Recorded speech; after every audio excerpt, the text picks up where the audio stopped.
बात आज उसी पर होगी। तो ईरान ने धमकी दी है कि बेरूत पर कोई भी हमला इलाके में फिर से युद्ध को शुरू कर सकता है और ईरान ने एक बार फिर से चेताया है। ईरान के विदेश मंत्री ने कहा कि तेहरान ने साफ कर दिया कि लेबनान की राजधानी पर किसी भी हमले की स्थिति में वो चुप नहीं बैठेगा। ईरानी विदेश मंत्री का बयान ऐसे समय में आया है जब इजरायली सेना बेरूत पर हमले के लिए आगे बढ़ रही थी, जिसे डोनाल्ड ट्रंप और नेतन्याहू के बीच बातचीत के बाद रोक दिया गया।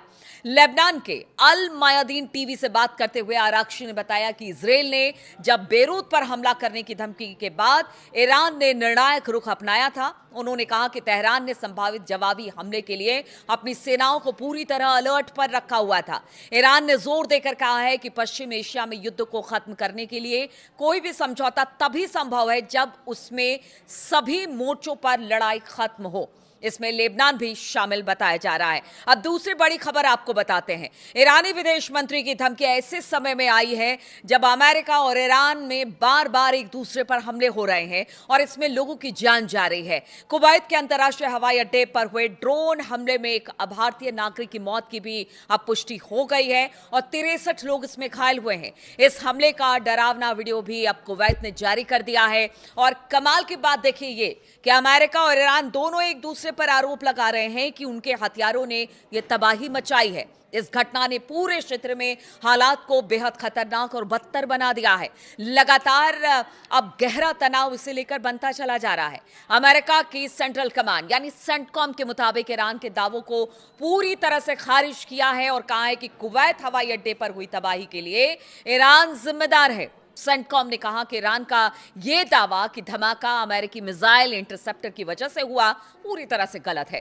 सेंटकॉम ने बयान जारी कर कहा कि ईरान का दावा झूठा है। उसने कुवैत एयरपोर्ट पर हमला नहीं किया और नुकसान अमेरिकी मिसाइल इंटरसेप्टर से हुआ है। यानी कि अब दोनों एक दूसरे पर आरोप लगा रहे हैं कि कुवैत में जो हमला हुआ जिसमें कई नागरिक घायल हुए हैं उसमें दोनों में से किसी का हाथ नहीं है। ईरान के इस्लामिक रिवोल्यूशनरी गार्ड कॉर्प्स यानी आईआरजीसी ने भी आरोपों को खारिज कर दिया है। आईआरजीसी की माने तो उन्होंने कहा कि उसने हवाई अड्डे के नागरिक टर्मिनल को निशाना नहीं बनाया। ईरान के तस्नीम न्यूज एजेंसी के अनुसार आईआरजीसी ने कहा कि उनकी जांच में यह पाया गया कि उन्होंने हवाई अड्डे पर हमला नहीं किया बल्कि अमेरिकी पैट्रियट एयर डिफेंस मिसाइल लक्ष्य को रोकने में असफल होकर टर्मिनल से टकराई और फिर इससे जो नुकसान हुआ वो सबने देखा। क्योंकि जो वीडियो सामने आया है, कुवैत ने जो वीडियो जारी किया है उसमें एक बड़ा धमाका होता हुआ दिखाई दे रहा है और ईरान का कहना है कि ये अमेरिका की वजह से हुआ है। अब आपको बता दें कि इस हमले से हवाई अड्डों को भारी नुकसान हुआ है, उसे कुछ समय के लिए बंद करना पड़ा है। कुवैती अधिकारियों ने पुष्टि की है कि इस हमले में एक भारतीय नागरिक की मौत हुई है और 63 लोग घायल हुए हैं। यह हमला स्थानीय परिवहन व्यवस्था के लिए भी एक बड़ा झटका है। यानी जो आने जाने की दिक्कत जो होगी वो अलग, क्योंकि इसे थोड़े दिन के लिए बंद किया गया रिपेयर के लिए। यह हवाई अड्डा पहले भी कई बार युद्ध के दौरान निशाना बनाया जा चुका है और हाल ही में 1 जून को ही यह पूरी तरह से सामान्य संचालन यहां पर शुरू हुआ था और देखिए 3 जून आते आते एक बार फिर से यहां पर हमला हुआ है। कुवैत के रक्षा मंत्रालय ने कहा कि हमले में 30 बैलिस्टिक मिसाइलें ड्रोन का इस्तेमाल किया गया। उसने इसे ईरान की भयानक आक्रामकता बताया है जिसमें हवाई अड्डे से इमारत को भारी नुकसान हुआ। ईरान ने कहा कि वो अमेरिका के ठिकानों पर अपने हमले इसलिए कर रहा है क्योंकि कुवैत और बहरीन ने अमेरिकी सेना को अपने इलाके का इस्तेमाल करने दिया। ईरान का आरोप है कि इन्हीं ठिकानों से उसके तेल टैंकर और केशरम द्वीप पर हमले किए गए हैं। एक और खबर इस बीच आ रही है कि देखिए जो उसका डिस्ट्रॉयर था अमेरिका का, उसको भी ईरान ने निशाना बनाया है और भारी नुकसान हुआ है। तो हमले के बीच में आप देख रहे हैं किस तरह से एक दूसरे पर आरोप प्रत्यारोप चल रहा है। यहां पर शांति वार्ता तो चल रही है लेकिन वो शांति वार्ता खटाई में पड़ती नजर आ रही है। बातचीत रुक गई है लेकिन बातचीत खत्म नहीं हुई है, ऐसा अब्बास अराक्ची ने भी कहा है। लेकिन युद्ध की स्थिति बनती दिखाई दे रही है। ईरान युद्ध के बीच राष्ट्रपति डोनाल्ड ट्रंप के लिए भी अब एक बड़ी खबर सामने आई है। ये तीसरी बड़ी खबर है। यहां पर अगर डोनाल्ड ट्रंप की बात की जाए तो उन्हें बड़ा राजनीतिक झटका लगा है। संसद के अंदर यानी कि अमेरिकी संसद के अंदर उनकी ही पार्टी के लोग अब बागी हो गए हैं। अमेरिका की प्रतिनिधि सभा हाउस ऑफ रिप्रेजेंटेटिव ने प्रस्ताव पास किया है जो अमेरिकी सैनिकों को ईरान युद्ध से वापस बुलाने की बात करता है। अभी के लिए भले ये कदम प्रतीकात्मक है लेकिन इसमें ट्रंप की मुश्किलें बढ़ गई हैं। ट्रंप की अपनी पार्टी यानी कि रिपब्लिकन पार्टी के कुछ सांसद भी विपक्षी डेमोक्रेट्स के साथ नजर आए हैं। इससे संकेत मिलता है कि ट्रंप की युद्ध नीति पर अब सवाल उठ रहे हैं, और ये सवाल अब से नहीं, जब से युद्ध शुरू हुए हैं तब से उठ रहे हैं। अमेरिकी प्रतिनिधि सभा ने बुधवार को एक प्रस्ताव पास किया जिसमें अमेरिकी सैनिकों को ईरान युद्ध से वापस बुलाने का आदेश दिया गया। ट्रंप की रिपब्लिकन पार्टी ने के जो 4 सांसद थे वो डेमोक्रेट्स के साथ मिलकर इस प्रस्ताव का समर्थन किया।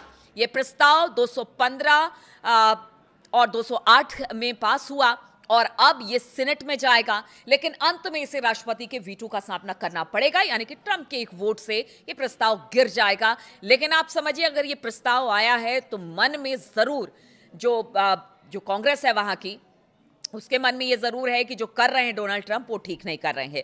डेमोक्रेट्स के विदेशी मामलों की समिति ने एक्स पर एक पोस्ट किया है और लिखा कि ये डोनाल्ड ट्रंप को अमेरिकी जनता की तरफ से एक साफ और जोरदार संदेश है कि अब ईरान में उनकी बहुत अलोकप्रिय और गैर कानूनी युद्ध को खत्म करने का समय आ गया है। यानी कि अब अमेरिका और खास तौर पर डोनाल्ड ट्रंप को ये जो लड़ाई है ईरान के खिलाफ उन्होंने छेड़ रखी है उसे बंद करना पड़ेगा। देखिए, जैसे जैसे नवंबर के जो मिड टर्म चुनाव है वो नजदीक आ रहे हैं, ट्रंप की राजनीतिक परेशानी बढ़ती नजर आ रही है। इसलिए ट्रंप है कि वो किसी फैसले पर पहुंच ही नहीं पा रहे हैं। बातचीत की बात करते हैं लेकिन दूसरी तरफ से हमला भी करते हैं, लेकिन ये उनके लिए परेशानी का सबब है।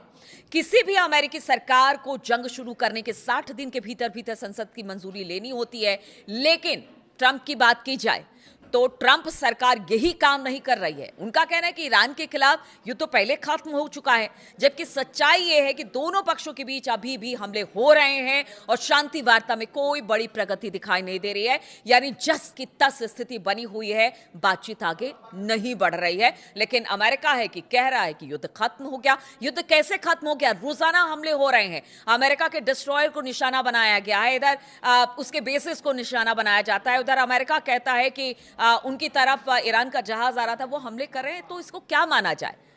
अब देखिए, अमेरिकी हमलों से पहले अब बात करते हैं चौथी बड़ी खबर की। तो ये सब तो अपनी जगह स्थितियां अभी भी बिगड़ी हुई हैं, लेकिन खबर ये आ रही है कि अमेरिकी हमलों में पहले दिन जान गंवाने वाले ईरान के पूर्व supreme leader Ayatollah Ali Khamenei के लिए 3 दिन के अंतिम संस्कार का कार्यक्रम अब उसकी घोषणा कर दी गई है।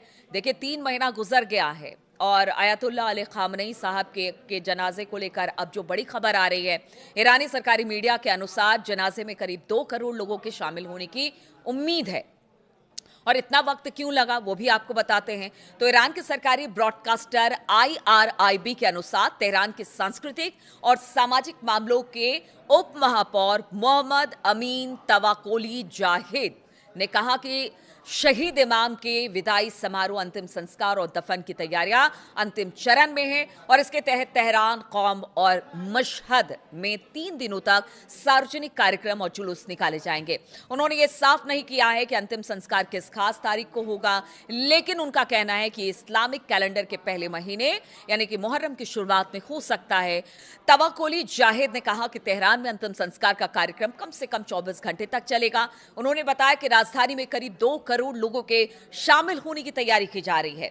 अंतिम कार्यक्रम का स्थान अभी तक तय नहीं किया जा रहा है और इसके लिए तेहरान का मुसल्ला यानी कि ग्रैंड प्रेयर्स हॉल और इस्लामी गणराज्य ईरान के संस्थापक इमाम खुमैनी का मकबरा 2 संभावित स्थान है जहां पर उन्हें जमींदोज किया जा सकता है। लेकिन जो बड़ी खबरें यही हैं कि हमले लगातार हो रहे हैं, स्थिति अब भी बद से बदतर है। अब देखना होगा कि जब अली खामनेई साहब को उनको सुपुर्दे खाक किया जाता है तो उस वक्त किस तरह का इमोशन देखने को ईरान में मिलता है, क्योंकि ईरान की जनता लगातार सरकार के साथ है या फिर कह लीजिए कि IRGC के साथ है और वो सड़कों पर मतलब समय समय पर उतरती रही है और सपोर्ट करती रही है कि ये लड़ाई आगे भी जारी रहेगी जब तक अमेरिका पीछे नहीं हटता है। तो अब इंतजार उस वक्त का, उस लम्हे का भी होगा जब अली खामनेई साहब को सुपुर्दे खाक किया जाएगा और साथ ही साथ जिस तरह के हमले हो रहे हैं, कहीं ये छोटे छोटे हमले किसी बड़े युद्ध में फिर से तब्दील ना हो जाए। और इधर ट्रंप की मुश्किलें हैं कि कम होने का नाम नहीं ले रही है। इन तमाम खबरों पर मेरी नजर बनी रहेगी। बहुत बहुत शुक्रिया आप सभी का मेरे साथ इस वीडियो में शामिल होने के लिए।